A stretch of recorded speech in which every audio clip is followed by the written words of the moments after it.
Hey guys, and welcome back to part 2 of the any percent glitchless Link's Awakening speedrun. Today we're taking on Tail Cave.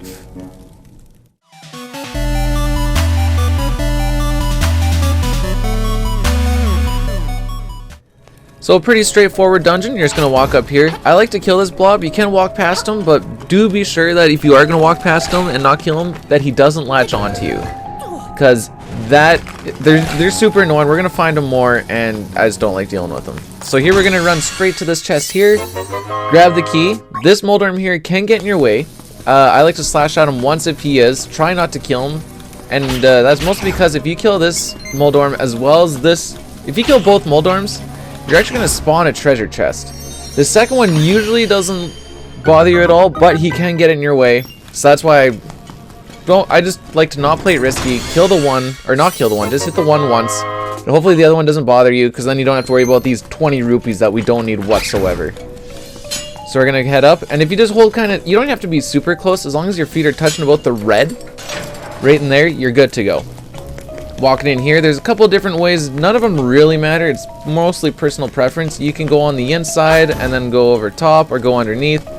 I like to go over top here because the blobs seem to really get in your way. Also, you have to kill both of them then. Usually, if you're going over top, you probably only need to kill the top one. Sometimes you don't have to. It depends if they start to shake, that means they're about to jump.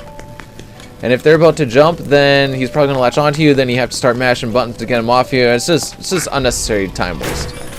So now we're coming up to the first room. That's a little bit difficult, but really good when you nail it. So you're going to hit both of these spinies with your shield, and you hit them with a single magic powder. We're going to take another look at that because it can be a little bit rough. So right at the bottom of the square here, you're going to hit shield, start walking forwards with it. You're going to hit him. You're going to walk upwards, 45-degree angle. You're going to spin right about the bottom of the next square. And then you're going to hit both of them with a magic powder. They're both going to be perfectly spaced. Boom. And that's probably one of the quickest ways you can finish off that room. Don't have to worry about trying to hit both of them at once or trying to line them up or anything. If you do that every single time, you'll get it every single time. It's great. Now walking across these ladders, not too tough. It's all pretty simple. Now we're going to have a little discussion here. Guardian acorns are probably one of the worst things for a speedrunner in this because they really offer absolutely no benefit. They lose time. And they pop up because you haven't been hit. As far as I know, the Guardian Acorns show up because you're not getting hit. So as to why you want something to reduce damage when you're not getting hit is a little beyond me. But they do drop randomly, I'm pretty sure. Well, other than, I don't know the exact formula on how they drop.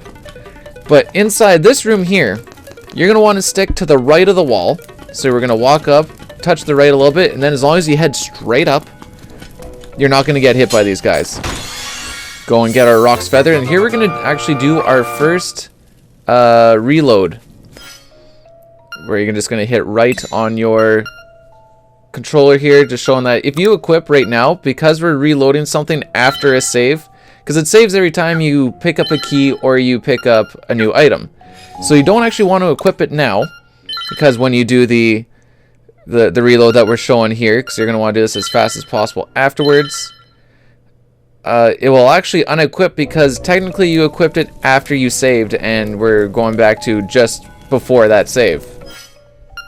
So only equip it once you get to this point, and you'll save yourself some menuing. This room is pretty simple. Just slash them both off. We like to pick up this key second because now we don't have to have a text box saying, hey, you picked up a key, because we already picked up our first key from the Moldorm treasure chest. Oh, words. Anyways, we're actually almost finished this dungeon. That's the wacky part. So we're gonna head up. Now here, there's a couple of different ways. Well, they're kind of the same way. I like to do a safety way where every time I jump over, you can jump and not slash, and that will be fine. I like to jump over, give it a slash, because then he'll never hit you, and then you can just go and pick up this treasure chest. You can do sword slashes in the air. There's a raising hitbox and a landing hitbox if you do it pretty close to the start. That kind of comes into play a little bit better, but here we're actually going to show a little bit of, to get around enemies, the fastest way is to just walk around them. Right now it's just walk around them. The second fastest way is to jump and slash at the same time. As you can see, grounded slashes are the slowest. You do get landing leg when you jump and when you jump slash. So it's faster to just not jump slash, but if you need to because, say, a Keith gets in the way in a hallway, you're going to have to jump slash to get him out of the way. It's just the fastest way to go about it. And also, I like to jump upstairs, kind of a Oracle of Seasons thing. It is faster to walk or jump up the stairs. It seems like walking down the stairs, the speed is about the same, so it's not too terrible. But I just like to be in the habit of jump up and down all the stairs, and then you never have to remember which way you're supposed to jump, because it's always the same. And now here we are coming on to the mini-boss. This mini-boss, if you can get him pinned into a corner, he does have kind of weird invincibility frames, but if you get the timing down, just boom, boom, boom. You'll keep him pinned there the whole time. He won't run away on you. He doesn't jump too far. Your sword is longer than his jumps are. You can pick up that fairy if you need it. Usually, if you're at about 1.5 hearts, I'd say pick it up. You're at 2 hearts, you should be alright to take on the dungeon boss, Moldorm. Like I said, this dungeon is pretty quick. I think most people should be getting them done around 4-ish minutes. So what you're going to do is spin Slash's butt, and then you're going to want to jump 8 times. 3, 4, 5, 6, 7, 8. And then his tail will pop up right by the time those 8 jumps are done. It's an easy way to time it. You can hit his butt pretty quick again. We're going to pick up the heart container. And the dungeon is done. Now, as far as splitting when you're done your dungeons, that's mostly up to you. I like to do it right when the text box appears. But as long as you're splitting on the exact same point, it's perfectly fine. But there you go. You're already done the first dungeon. So congratulations, and I hope to see you guys when we start working our way towards Dungeon 2. Now, like the previous video, I'm going to be showing the full actual attempt at this as well, so stay tuned to that and you'll see real time how everything is played out, and might give you a bit better of an idea since we stop and talk about stuff a little bit. We'll show it, and then good luck, guys. See you on the next one.